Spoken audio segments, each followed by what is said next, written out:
नमस्कार, मैं हूं अभिषेक तिवारी और आप देख रहे हैं सिनेमा की बात। एक प्रेम कहानी जिसका प्रेम कभी पूरा नहीं हुआ। एक प्रेमी जो अपनी मोहब्बत के लिए लड़ने के बजाय खुद से हार गया और एक ऐसी कहानी जिसे भारतीय सिनेमा ने एक बार नहीं, दो बार नहीं बल्कि बार-बार पर्दे पर उतारा। जी हाँ दोस्तों, आज हम बात कर रहे हैं देवदास की। लेकिन सवाल है, आखिर शरत चंद्र चट्टोपाध्याय की लिखी हुई इस कहानी में ऐसा क्या था कि करीब एक शताब्दी बाद भी फिल्म निर्माता इससे बाहर नहीं निकल पाए? क्यों हर दौर ने अपना एक नया देवदास बनाया? क्यों दिलीप कुमार से लेकर शाहरुख खान तक बड़े सितारों ने इस किरदार को पर्दे पर जिया? और आखिर क्यों देवदास नाम आज एक किरदार से बढ़कर टूटे हुए प्रेमी का प्रतीक बन चुका है? कहानी शुरू होती है साल 1917 से, जब महान साहित्यकार शरत चंद्र चट्टोपाध्याय का उपन्यास देवदास प्रकाशित हुआ। कहानी थी एक युवा जमींदार परिवार के बेटे देवदास और उसके बचपन के प्यार पार्वती यानी पारो की।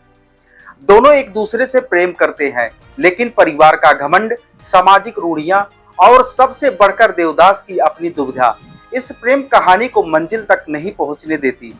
पारो की शादी दूसरे परिवार में हो जाती है और देवदास वो अपनी जिंदगी को संभालने के बजाय धीरे धीरे शराब के नशे में चला जाता है।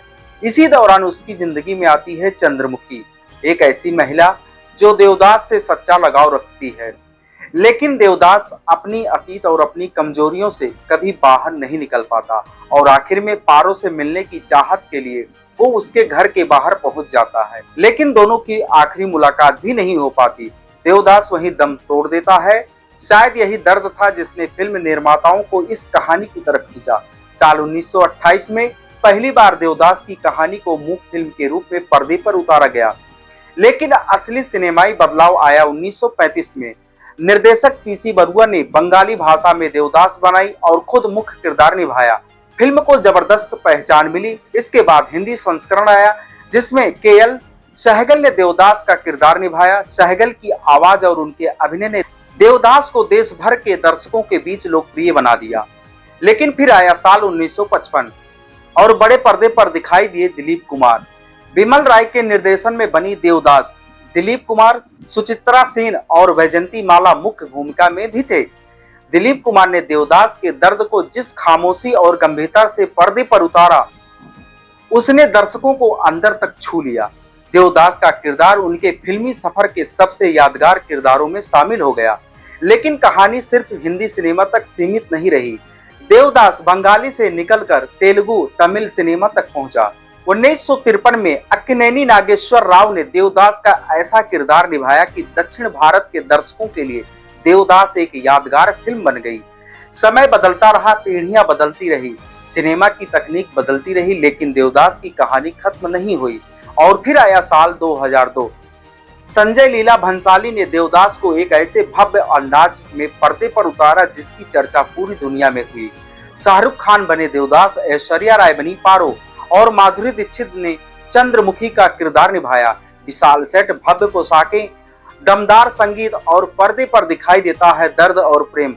भंसाली की देवदास ने इस कहानी को एक नई पीढ़ी तक पहुंचा दिया। लेकिन दोस्तों, देवदास की कहानी ने एक और बड़ा बदलाव देखा। साल 2009 में अनुराग कश्यप लेकर आए देवडी। ये पारंपरिक देवदास नहीं था। अभय देओल का देव एक आधुनिक और अपनी गलतियों में उलझा हुआ युवक था। माही गिल की पारो पहले से ज्यादा अपने फैसले खुद लेने वाली महिला के रूप में दिखाई गई और कलिक कोचलिन की चंदा का किरदार भी पुराने चंद्रमुखी के रूप से बिल्कुल अलग था। नियॉन लाइट्स, डार्क ह्यूमर, आधुनिक रिश्ते और बदलता समाज। देवडी ने साबित किया कि 100 साल पुरानी कहानी को भी नए दौर की भाषा में बताया जा सकता है।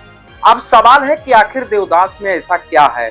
क्यों फिल्म निर्माता बार बार इस कहानी पर लौटते हैं? शायद इसका जवाब खुद देवदास के किरदार में छिपा है। देवदास कोई परफेक्ट हीरो नहीं है। वो कमजोर है, वो फैसले लेने से डरता है, वो अपनी गलतियों से भागता है और जब उसे अपने गलती का एहसास होता है तब तक बहुत देर हो चुकी होती है। शायद यही मानवीय कमजोरी इस किरदार को हर पीढ़ी से जोड़ देती है और हर दौर में कोई न कोई इंसान ऐसा होता है जो सही समय पर सही फैसला नहीं ले पाता, जो प्यार तो करता है लेकिन उसके लिए लड़ नहीं पाता और फिर जिंदगी भर अपने फैसले का बोझ उठाता है। लेकिन देवदास की कहानी सिर्फ देवदास की नहीं है, पारो और चंद्रमुखी भी इस कहानी की बड़ी ताकत है। समय के साथ इन दोनों किरदारों की व्याख्या भी बदली। नई फिल्मों में पारो और चंद्रमुखी सिर्फ त्याग करने वाली महिलाएं नहीं रही, उन्हें अपने फैसले लेने वाली मजबूत महिलाओं के रूप में भी दिखाया गया। शायद यही वजह है कि हर नया दौर देवदास की कहानी में अपना एक नया अर्थ खोज लेता है। बताया जाता है कि देवदास की कहानी अब तक 2 दर्जन के करीब फिल्मी रूपांतरण बन चुके हैं और इसे कई भारतीय भाषाओं में पर्दे पर उतारा गया है। पाकिस्तान हो और बांग्लादेश जैसे देशों में भी इस कहानी का संस्करण देखने को मिले। सोचिए 1917 में लिखा गया एक छोटा सा उपन्यास और करीब 1 शताब्दी भी उसकी कहानी सिनेमा में जिंदा है। शायद यही किसी कहानी की सबसे बड़ी सफलता है, जब किरदार किताब के पन्नों से निकलकर समाज की भाषा का हिस्सा बन जाए। आज भी जब कोई इंसान प्यार में खुद को बर्बाद करता है तो लोग कह देते हैं देवदास मत बनो। यानी देवदास अब सिर्फ एक फिल्म नहीं, सिर्फ एक उपन्यास नहीं, बल्कि भारतीय लोकप्रिय संस्कृति का एक हिस्सा बन चुका है। अब सवाल आपसे है, आपके हिसाब से पर्दे का सबसे बेहतरीन देवदास कौन था? के.एल. सहगल, दिलीप कुमार, शाहरुख खान या अभय देओल का आधुनिक देव?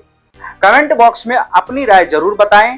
अगर आपको हिंदी सिनेमा की ऐसे ही अनसुनी कहानियां और दिलचस्प किस्से पसंद हैं तो वीडियो को लाइक करें, चैनल को सब्सक्राइब कीजिए, वीडियो को शेयर करना ना भूलें। नमस्कार।